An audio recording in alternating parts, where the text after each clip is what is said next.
What can you tell us about yourself? I'm a specialist. I'm attached to a tank company in an armored battalion. I'm attached to 2nd Armored Brigade Combat Team out of Fort Hood, Texas. I've been in for about 2.5 years, and I've been overseas to a European rotation once, and we are going back there relatively soon. Can't exactly say when. And I've fulfilled numerous duties on the tank. Done a little bit of gunning, a lot of driving, a lot of loading. No tank commanding yet, though. So questions about that kind of stuff can't really answer. Are you going to become a tank commander, or how does it work? Hopefully soon. That would be nice. So the way it works, getting up through the ranks and shit, at least in my unit, is when you come to the unit, you're either a driver or a loader, one of the two. So you'll be doing that for a little while. You'll get probably a couple gunneries under your belt, a couple field exercises. That'll probably be about a year, 2 years or so. And then once you make, ideally, specialist promotable, like a specialist that's been in for a while, or say a corporal or a sergeant, that would be ideal. You get promoted to a gunner's position, which is an NCO's position. And from there, you're in charge of your driver and your loader. And then your tank commander is in charge of you, who is typically a staff sergeant or maybe a sergeant first class if you're on the platoon sergeant's tank. So what models of Abrams have you served on? I've been on the SEP V2, and then fairly recently we've just began receiving the SEP V3s. And that's really about it. I haven't been in as long as some other people you may have interviewed. I haven't been on any A1s or original M1s or the original M1A2s. Nothing like that. Just so far, SEP V2s, SEP V3s. Okay. So what can you tell us about the improvements on SEP V3 or SEP V2? Let's see. Well, just by looking at it, I know a lot of people online have been talking about it. There's more armor on the front, at least on the turret. That's visual. It's a distinct visual difference. And on the hull, there is more armor too. Yeah. Yeah, apparently, I wouldn't know. They don't tell us this. I guess there's a new armor package of some kind. Guess they've upgraded it or so. They've added new toe points on the front of the hull and the rear of the hull. You can see those in pictures as well. Mm-hmm. I would say the biggest addition is the auxiliary power unit, the APU. That makes life very, very, very easy. In my opinion, it's a massive improvement over the SEP V2. Just simple quality of life stuff, for example, on the driver's interface display on the SEP V2, or the DID, it's a little computer screen down at the driver's station. You could check battery levels, you could check fuel levels and all that fun stuff. But by checking battery levels, you'd only see how many volts total you have, in combination with all the batteries that are running at the same time. With the SEP V3, you can look at individual voltage levels for each battery set because there's 6 batteries and there are 3 pairs of 2 that power the tank. Mm-hmm. I remember we were talking a while back, you told me something about loader's display or something like that. Oh yeah, so there is a loader's display now, so it's kind of it's a detachable, portable, think of it like a mega durable iPad that burns through battery fast as hell. But it is convenient. It's very convenient because, for one, it's detachable, it's portable. You can unplug it from the turret wall and carry it around the tank. It has all of your TMs on there, all of your technical manuals, all of your field manuals. You can PMCS your tank, do maintenance from it. Everything you need to know about the tank is on there as a PDF, and you could literally, whatever you have to know, whatever you're looking for, say how do I properly do track tension? You could literally just type in track tension and it'll bring you to the closest match on a PDF. It's extremely convenient. And then another cool little feature with it is you can see what the tank commander sees through his crows, through the thermal and the day sight. So that's pretty cool. I mean, I haven't really used it much, but it's nifty, I suppose. It helps look for targets, I guess. Yeah. What else? You can view round count, how many rounds you have through your gun. You can view how many rounds you have left in your muscle rack. It's, like I said, a lot of quality of life improvements is the most apparent differences to me. Yeah, all of that sounds pretty good, to be honest. So it's nice. yeah. So what about trophy? We heard the US bought a lot of trophy systems. Did your tank get one? No. Granted, like we have the mounting points on them. On some of the pictures of the SEP V3s out of Fort Hood, you can see where the mounting points are on the front right of the hull, and then on the sides of the turret as well. But that's it. We haven't gotten any actual fieldable trophy kits. Although, granted, I remember when I was in Germany about 2 years back, I remember seeing a couple SEP 2s that were from the unit that was rotating out, because they were in Poland and then they came to Germany and then they left, and then we came and replaced them. I remember I saw them fitted out with trophy, and like they had the extra ballast armor or steel or whatever on the front of the cheeks, and I thought, oh, that's pretty fucking sick. That's pretty nifty. But to answer your question, no, I have not seen any trophy aside from that. I have not put my hands on it. Nothing like that. Okay. So can you tell us something about the new Datalink system of M1A2 maybe? This is a really shitty answer. As much as I would like to tell you about it, because we have been briefed on it to an extent, I can't. But I can tell you, there's a lot of theories floating around online. Yeah. And well, one of them's right. One of them is right. Good to know. What about the advanced munition? The advanced purpose always. AMP is. I'm excited for that one. If I'm still in the military when they start fielding that, I think that would be really fucking cool. Because granted, I don't think we haven't started fielding it yet. Although I think it's still in production. I'm probably wrong on that. Yeah, I heard that it is in production. It should be fielded next year, I guess. I'm not sure. Yeah. So, damn, next year. That's pretty fucking. That's faster than I thought. I figured it'd be like 2025 or some shit. Oh well. Regardless, I mean, there's really not much to it. It's a nifty fucking round. It's really easy, in my opinion, just by knowing what I know about it. Combining heat, MPAT canister, and MPAT obstacle reduction, or MPAT OR for short, all into one round. Yeah. It definitely it eases the load on logistics for those logistic guys out there that are pushing and crunching papers and all that shit. And then they have to procure it and all that stuff. And that also makes it easier in the tank as well, because you could say have half load Sabo and half a load of amp, instead of having, all right, we're gonna have a quarter of Sabo and then like 4 canister rounds and then a couple MPAT and then a couple MPAT OR. It makes things easier, Yeah, it really does. I mean, how is canister like treated? What is the main purpose of it? I mean, main purpose is mass troops within 500 to 600 meters, and we have shot that before. We shot that a couple times at a few gunneries, and it's definitely always something to really see. Like, because at gunneries you'll have the troop targets pop up. It'll be like 6 or 7 of them standing in a line, right? Maybe about 300 or 400 meters out. You shoot canister at them and nothing happens for about a second or two, and then they all just fall down at once. And you have to remember, these things are all spaced out by like about 5 or so meters, and it's always a really fucking cool and satisfying thing to see. I love it. Definitely one of my favorite rounds out there. So what have you been told in case the rear ammo rack gets hit?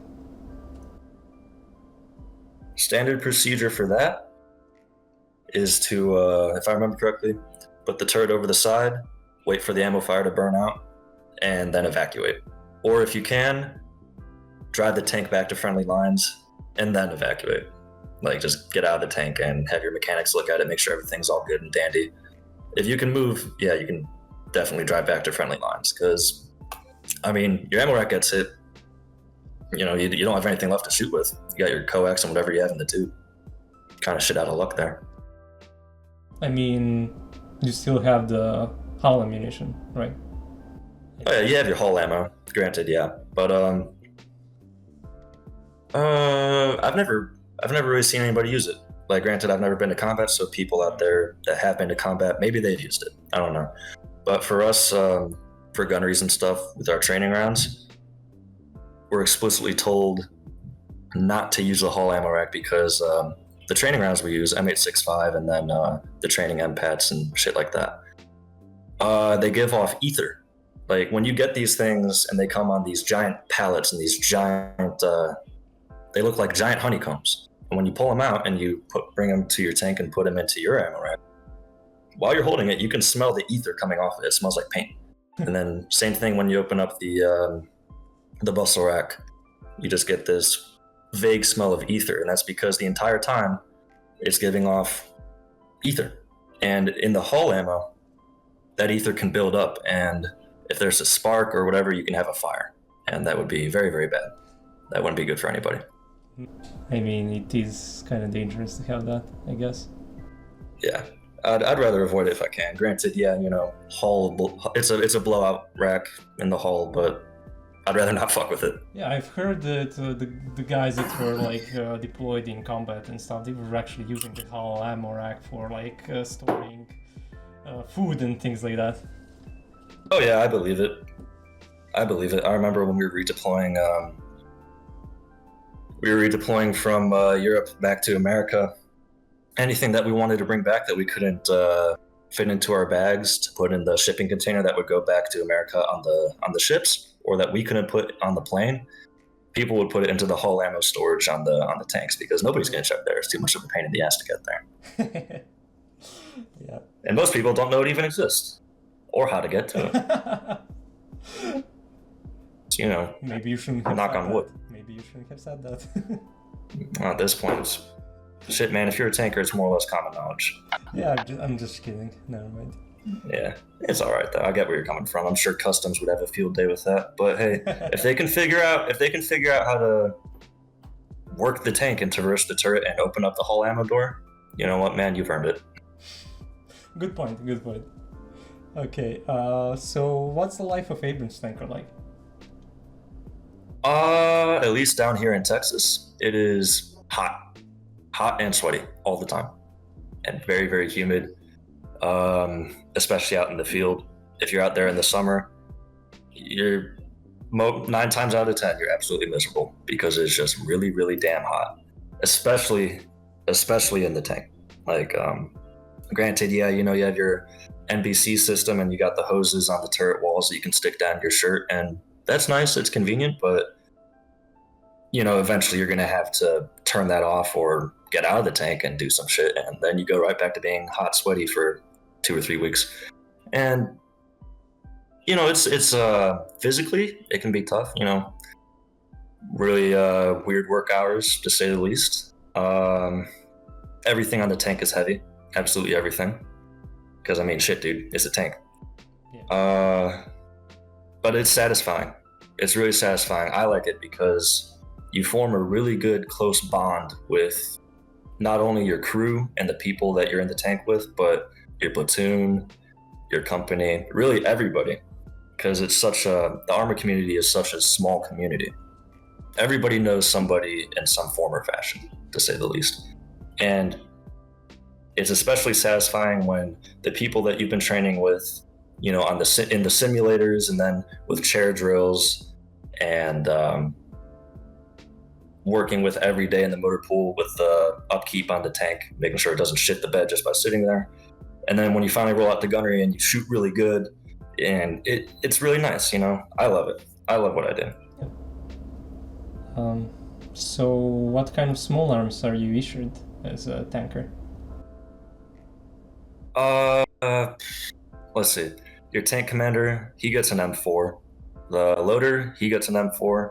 The driver and the gunner, they get either M9s or M17s if your unit hasn't gotten M17 yet.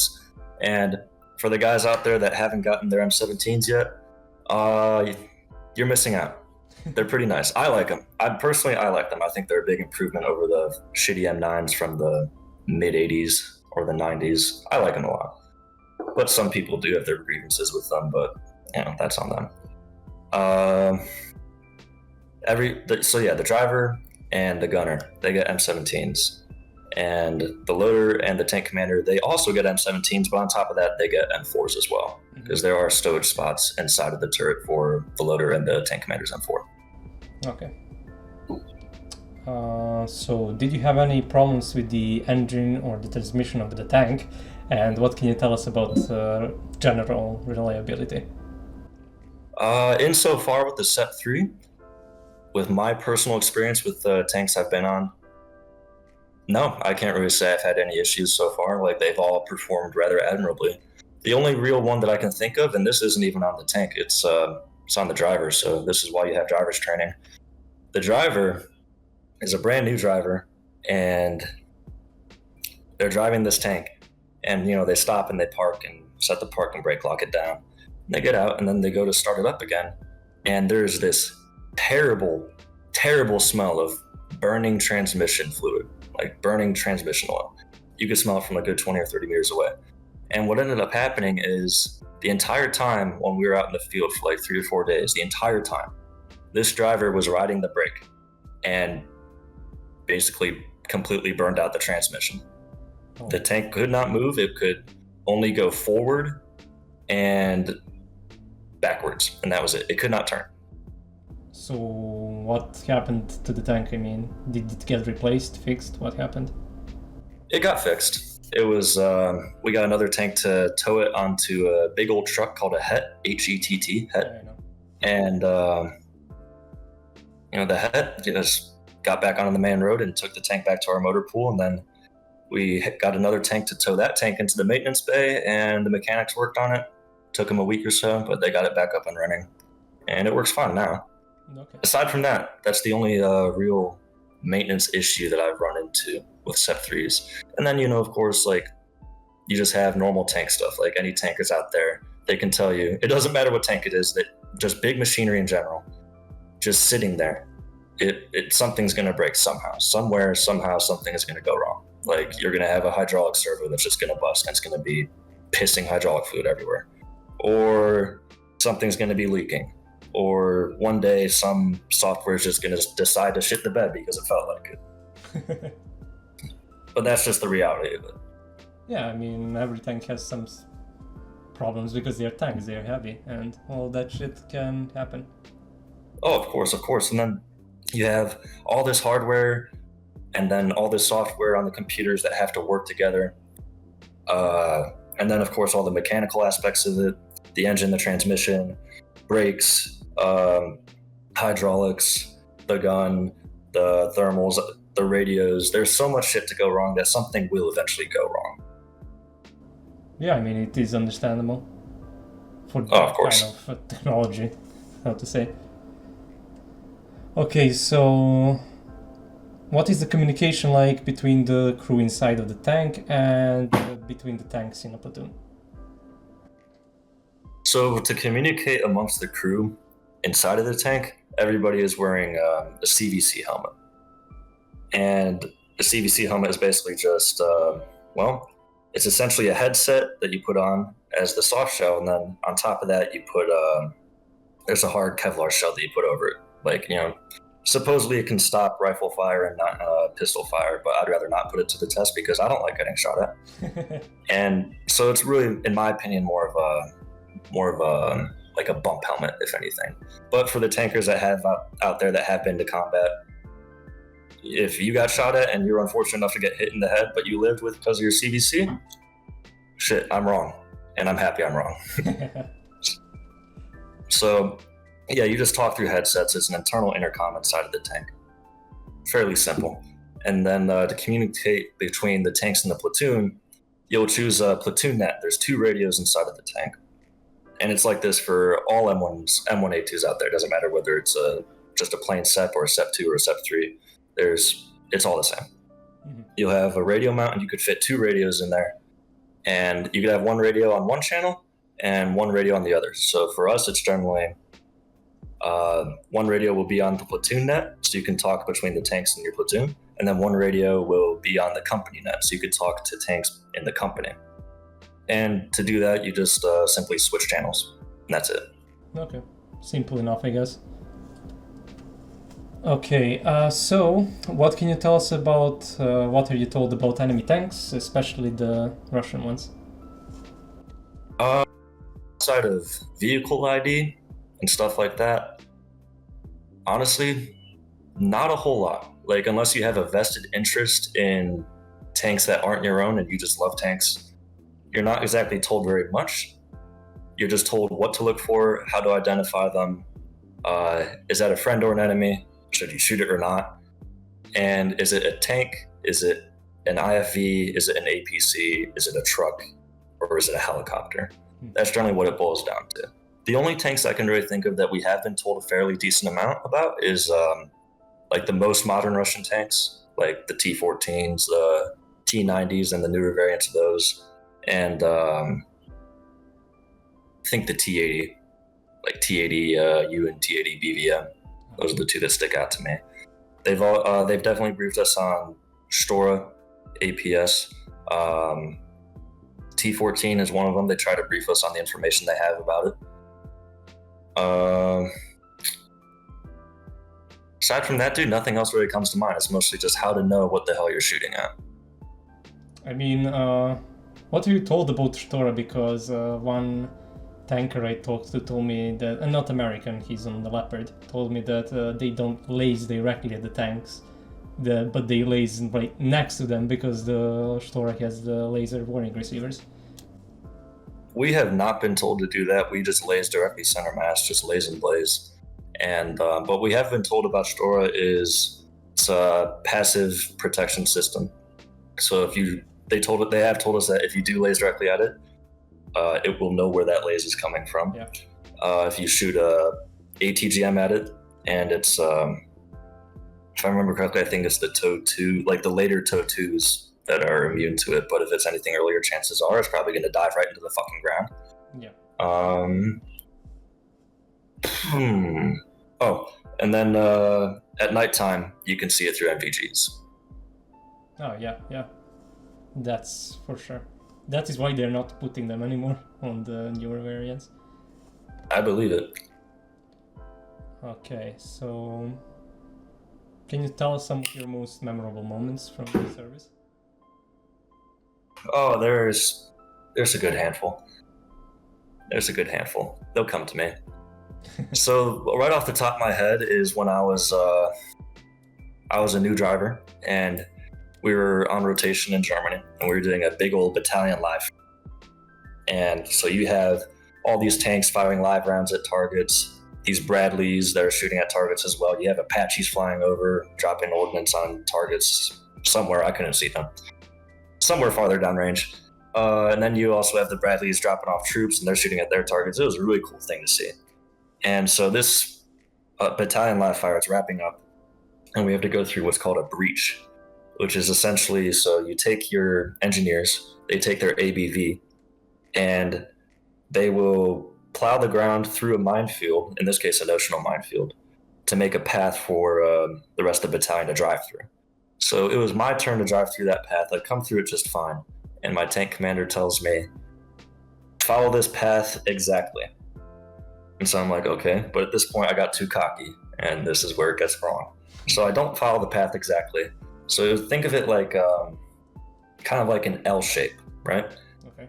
And then it turns back right onto the road at the end of the L. So I go through that first part of the L, that first curve, and then right before the right turn back onto the road, I decide, well, I mean, it's easier to just kind of cut diagonal onto the road, take a little bit of a shortcut. And I wish I didn't do that because the grass was tall, and before I knew it, I sank the tank into a ditch, and it was a big ditch. Oh god. I think I have pictures of it somewhere. It would be. I do. I'll send them to you after this. Yeah, it would be nice. So, and it was very bad because the tank it's looking like the fucking Titanic. It's at an almost 45-degree angle, and I just feel absolutely terrible. I feel like the biggest retard on the planet.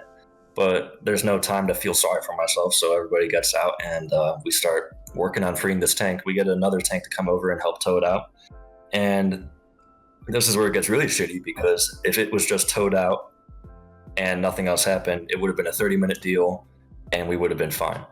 But what ended up happening is when it sank into the ditch, it sank into a bunch of mud.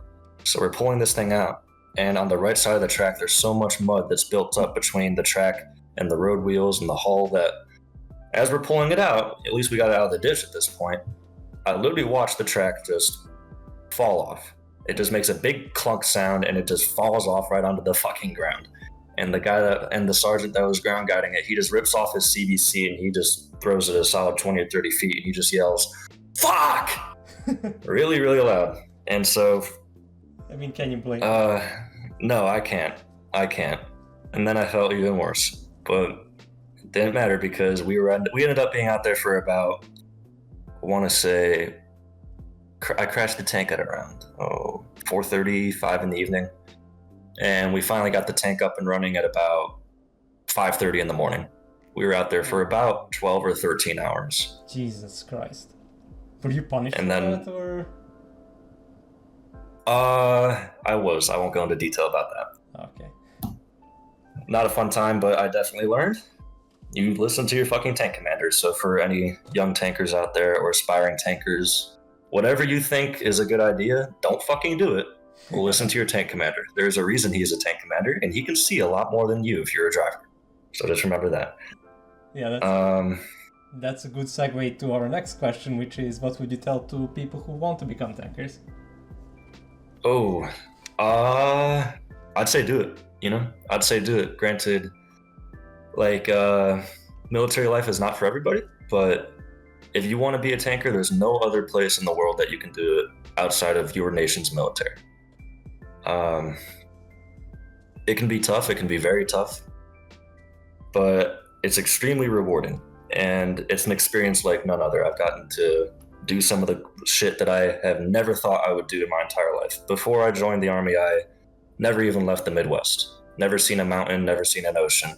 And then 8 months after I joined the Army and I left home, I found myself in Europe, and I was seeing the Alps. I was seeing actual foreign cities. I never left the country before that.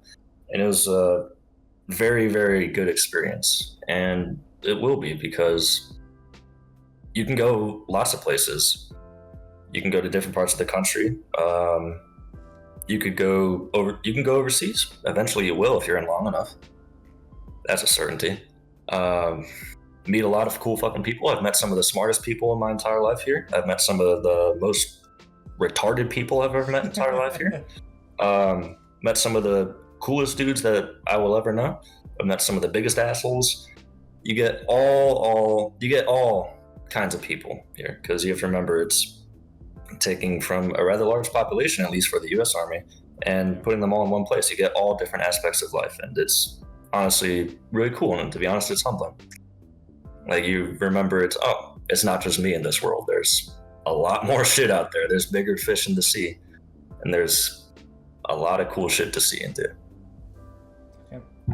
Well, so if you want to be a tanker, I would say definitely go ahead and do it, because at the very worst, you do it for 3 years and you don't really like it, and then you just get out of the military and you get some nice little benefits. And if you do like it, you can make a career out of it and go just about anywhere you want. And maybe, just maybe, if you're lucky enough, you can do some actual shit. But that probably sounds naive. And it probably is naive, because there's probably going to be tankers that will watch this video and realize, man, this kid's only been in for about 2.5 years. He doesn't fucking know what he's talking about. And I don't. But in the modern military, the modern American Army in 2021 for combat arms, at this point, if you're not a staff sergeant, like a crusty staff sergeant or a sergeant first class or above, nobody's been to combat. Unless you're infantry. They still go to Afghanistan occasionally. But now we're pulling out of there. So a lot of this experience and technical know-how and tactical know-how that we've had for quite some time now is leaving the Army. It's either just gone or they're about to retire, the people that have this experience. So, yeah, I think I kind of went off on a tangent there, but that's kind of the truth. Everybody's kind of yearning for something to happen, mostly because young, dumb, don't care, just want to do something. Because garrison life, it can be interesting sometimes, but more often than not, it can be monotonous and it gets boring.